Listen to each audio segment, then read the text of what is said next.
कि मान लो कि एक यंग डिज़ाइनर है या फिर एक यंग स्टूडेंट है, उसको डिज़ाइन ब्रांड चालू करना है, उसके पास 1 लाख रुपए का बजट है, तो ये हम मान लेते हैं ये 1 लाख चैलेंज है। हाँ। अब 1 लाख में उसको ब्रांड शुरू करना है, तो इसमें कितना कहाँ इन्वेस्टमेंट होना चाहिए, किन चीज़ों का ध्यान रखना चाहिए, कैसे वो ग्राउंड अप से 1 लाख के बजट में शुरू कर सकता है अपना ब्रांड?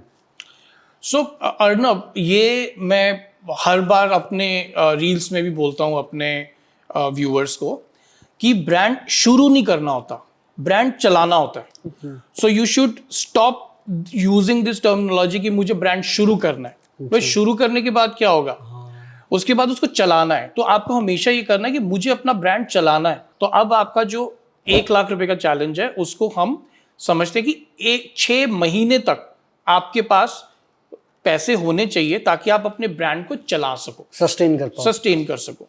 तो हम इसे 4 डिफरेंट पार्ट्स में तोड़ते हैं 1 लाख रुपए को। पहला पार्ट है प्रोडक्ट डेवलपमेंट, जिसके अंदर आप अपने नए डिजाइन्स के सैंपल्स बनाओगे। दूसरा पार्ट है उसका प्रोडक्शन करना, क्योंकि जब ऑर्डर आएगा तो प्रोड्यूस करके उसको दोगे। तीसरा पार्ट है उसकी मार्केटिंग करना। मार्केटिंग नहीं करोगे अपने ब्रांड की, किसी को पता चलेगा नहीं, कंज्यूमर आपके पास आएगा नहीं। और चौथा पार्ट है लॉजिस्टिक्स। ये जो लॉजिस्टिक पार्ट है कि जितना भी आप कुरियर करते हो, वापस आता है, कोई आपका प्रोडक्ट बना रहा है, तो ये जितने भी लॉजिस्टिक्स के जो चैलेंजेस हैं वो आपके पास होने चाहिए। तो अब इसको अगर हम 4 पार्ट में डिवाइड करें तो यू कैन इमेजिन कि तुम्हारा जो ये पूरा ब्रांड है ये एक ट्रैक्टर की तरह है। ट्रैक्टर के जो 4 टायर है ना, उसके पहले जो टायर हैं वो छोटे होते हैं और पिछले वाले बड़े होते हैं। तो आपको कुछ 15 से 20 हजार रुपए you have to keep for your product development. अब प्रोडक्ट डेवलपमेंट का मतलब होता है पूरी रेंज बनाना। अब रेंज का मतलब है कि उसके अंदर कम से कम 30 से 40 नए स्टाइल्स होने चाहिए। ये स्टाइल का मतलब भी बता दो कि ये क्या डिफरेंट डिजाइन्स हैं या same designs in different colours या इन डिफरेंट साइजेस? ओके, सो हर एक डिजाइन जो फैशन में होता है उसके 3 पार्ट्स होते हैं। पहला पार्ट होता है उसका कलर, दूसरा पार्ट होता है उसका टेक्सचर कि क्या मटेरियल से बना है, और तीसरा पार्ट होता है उसका कट। इसको हम एलिमेंट्स ऑफ डिजाइन भी बोलते हैं। अब अगर जैसे आपने एक टी शर्ट, ये मैंने एक जैकेट पहना हुआ है, अगर इस जैकेट का मैं कट चेंज ना करूं, सिर्फ इसी जैकेट को मैं ब्लैक फैब्रिक में बना रहा हूं, इसी जैकेट को मैं कैमोफ्लेज फैब्रिक में बना रहा हूं, तो मैं सिर्फ उसका टेक्सचर चेंज कर रहा हूं मगर डिजाइन नया दिख रहा है। और मैं कुछ चेंज नहीं कर रहा उसके अंदर। तो मैंने कट को भी चेंज नहीं किया, मैं सिर्फ कलर और टेक्सचर चेंज करता जा रहा हूं, तो वो नया डिजाइन होता जा रहा है। तो इस तरह से आपके पास कम से कम 30 से 40 डिजाइन होने चाहिए। अब कई लोग पूछते हैं कि ये वाला नंबर क्यों देते हो आप? मैं इसलिए देता हूं ये नंबर कि जब आप अपनी दुकान बनाएंगे, एक शॉप बनाएंगे, चाहे वो वेबसाइट होगी, चाहे वो इंस्टाग्राम होगी, अगर इंस्टाग्राम के ऊपर 5 इमेजेस हैं तो किसी को आपके ऊपर विश्वास ही नहीं होगा, लगेगा कि स्कैमर आ गया। अगर आपकी वेबसाइट है, वेबसाइट के ऊपर अगर 5-6 डिजाइन लगे हुए हैं तो लोगों को लगेगा स्कैमिंग वेबसाइट है। So you have to populate your website. Website को भरना पड़ेगा कि कोई अगर वेबसाइट तक आया है या इंस्टाग्राम तक आया है तो तब उनके पास कुछ नंबर ऑफ ऑप्शंस उनको दिखने चाहिए।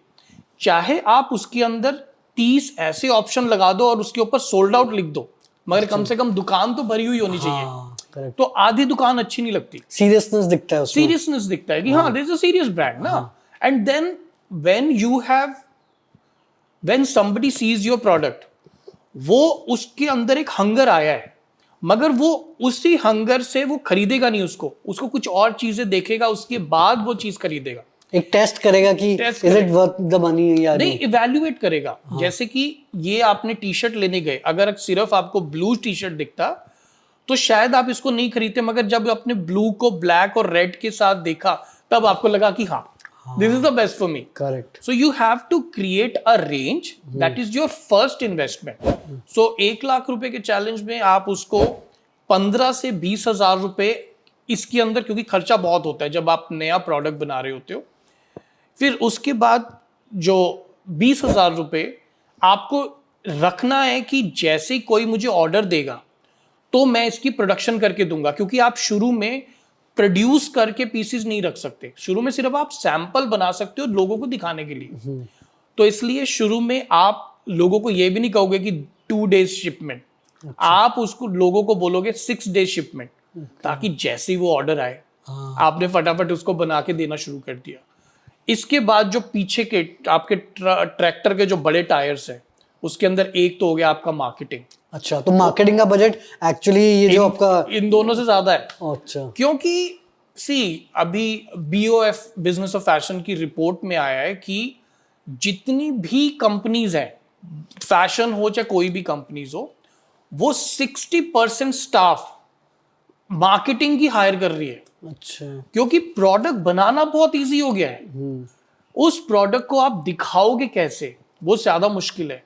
तो आपको ये जो लास्ट पीछे का एक बड़ा टायर है वो तो आपका मार्केटिंग का एक टायर है। तो कितना बजट होगा इसके लिए? इसके लिए आपको 20-20-30, इसको आप 30 या 40 रखो। ओके, ठीक है, वो क्योंकि बड़ा है ये 40 भी हो सकता है। ओके, और ये जो लास्ट वाला है वो है आपके लॉजिस्टिक्स एंड मेंटेनेंस।